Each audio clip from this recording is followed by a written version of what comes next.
Hey guys, welcome to a new Rainbow Six Siege operation. This operation is called Ember and it is the year 4 Season 3 season. In this operation, two new operators getting introduced, one defending, one attacking. The attacker, Amaru, is equipped with a grappling hook that is able to launch at high speeds through things like barricaded windows or skylights or hatches or even straight to the roof if that's part of your plan to play out the round. Amaru has a very flexible gadget. It can be used in either a solo way or a really coordinated team play way, and we'll get into that later. However, her gadget isn't necessary to win the round, it's not an essential. If Amaru does get spawn peeked, let's say, or she rushes and dies, maybe that's your thing, maybe it isn't, it won't affect the round as much as if your only hard breach dies. Amaru's gadget has a range of up to 15 meters and can grapple on anything higher or of equal height to her outside the building, including roofs and windows. Inside, it can attach to hatches and skylights, and that is a very big game changer. People will need to either start thinking about reinforcing the hatches, or maybe the defending operator will have a role in that. I'll get into that later as well. But for now, more on her gadget. It's able to hook onto any surface that you're usually able to rappel on, and it's an instant kill if anyone is standing at the window as you grapple in. However, the speed of the gadget makes it hard to counter frost mats and capcan traps, seeing as you cannot shoot them, or it's very hard to shoot them mid-air, if not impossible. Her grapple can also be countered by castle barricades, where in that case you will have to destroy the castle barricade before you are able to grapple into the window.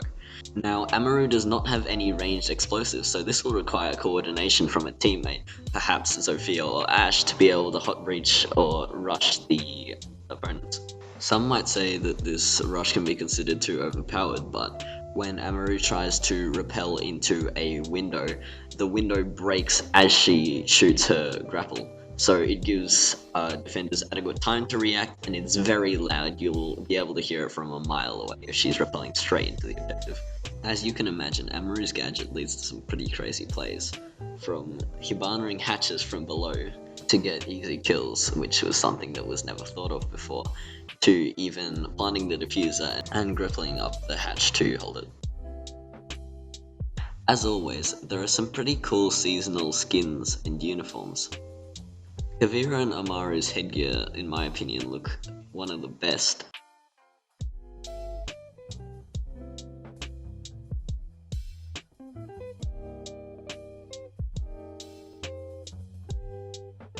But enough with the cosmetics, let's move on to Amaru's loadout.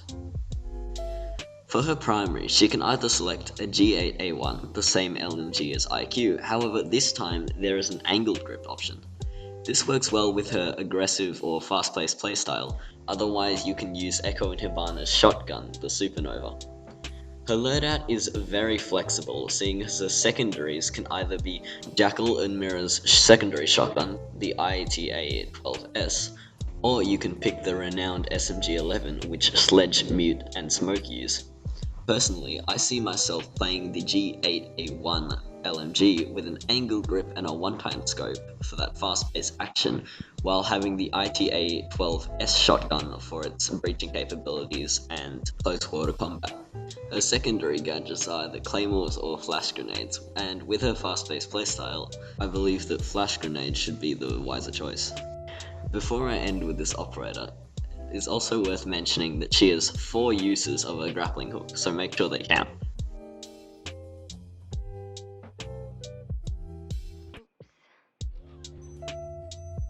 Moving on to the defender coming with this season, his name is Goyo, and he has the ability to attach an explosive device to a deployable shield, which he has. He has 3 of these shields, and when the explosive device is shot or the shield is destroyed, it will set off a effect similar to the Capitao Firebolts, and doing 12 damage in quick intervals. Trust me, you do not want to be around one of these shields when it explodes. His deployment time is very quick compared to a normal deployable shield, and I would even go to the extent of saying that it is worth roaming with at least one of these shields on you. Because he's able to place 3 shields down, your teammates should be able to play barbed wire more. However, if your teammates are Maestro or Echo, you might not want to put a big explosive device in front of them while they're sitting down. Goyo's shields work extremely well with Maestro Evil Eyes and Capcom traps, as Capcom traps immediately destroy the shield, setting the explosion off and damaging the enemy, and Evil Eyes are able to shoot the explosive device, making it explode in the face of the attacker. The explosive device on your shields cannot be set off by Twitch drones or disabled by Thatcher's EMPs. However, in the words of Ubisoft, a poorly placed shield can work against the defenders. You don't want your shield in the middle of the objective where Fuse can easily destroy it and set fire to the entire objective, roasting all your anchors inside. If you want, you can even set up a nitro cell or an impact grenade around the corner angle to set off their shields.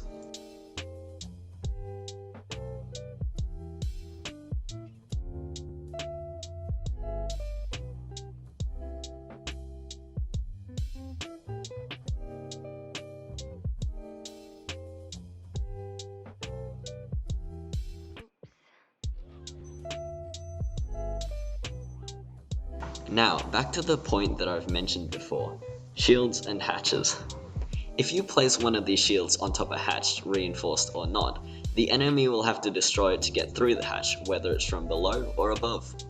This means that once the hatch is destroyed, fire will be set to everything in its vicinity, making it unpeakable for at least 10 seconds.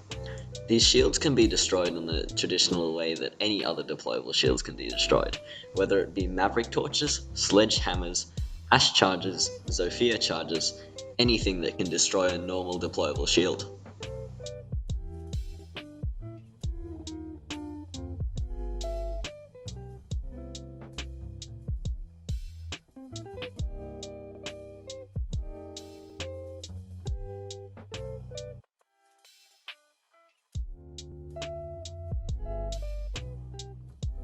Now comes to Goyo's loadout. This is one of the most interesting loadouts I've seen. While it does seem that Ubisoft is just recycling old weapons, I believe otherwise. He is actually the first 2-speed to have an ACOG on the defending team. Now this doesn't mean that all you Bandit Jaeger mains should immediately shoot over to maining Goyo on the defending team. However, all you Kaid mains should rejoice. So basically, Goyo has the option of choosing Mirror's Vector 45 ACP, or Kaid's DMR TCS-G12. Both of these guns are among the highest DPS weapons in Siege, as of now, and what Ubisoft's actually done as a compromise for a 2-speed having an ACOG is they've given them a DMR instead of a fully auto weapon. This will be interesting to see how it plays out in the future, and I suppose that spawn peeking should be possibly harder, with 11 bullets inside a DMR.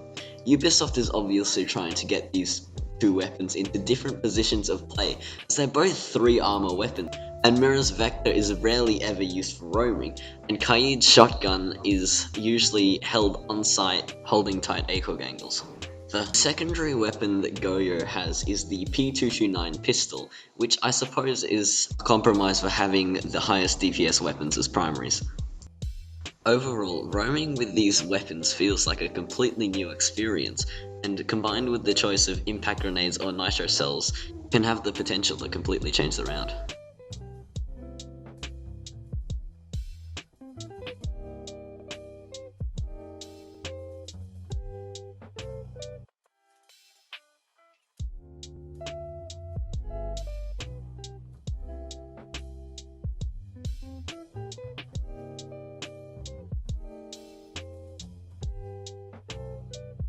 Now obviously you may have heard that the map canal has been reworked, and because it's almost impossible to showcase an entire map in a video, I'll let you play it for yourself on the test server soon. Just so you know, Coconut has already been able to find a new camera spot as Valkyrie, and this is one of the craziest nitro cell spawn peaks I've seen in a while.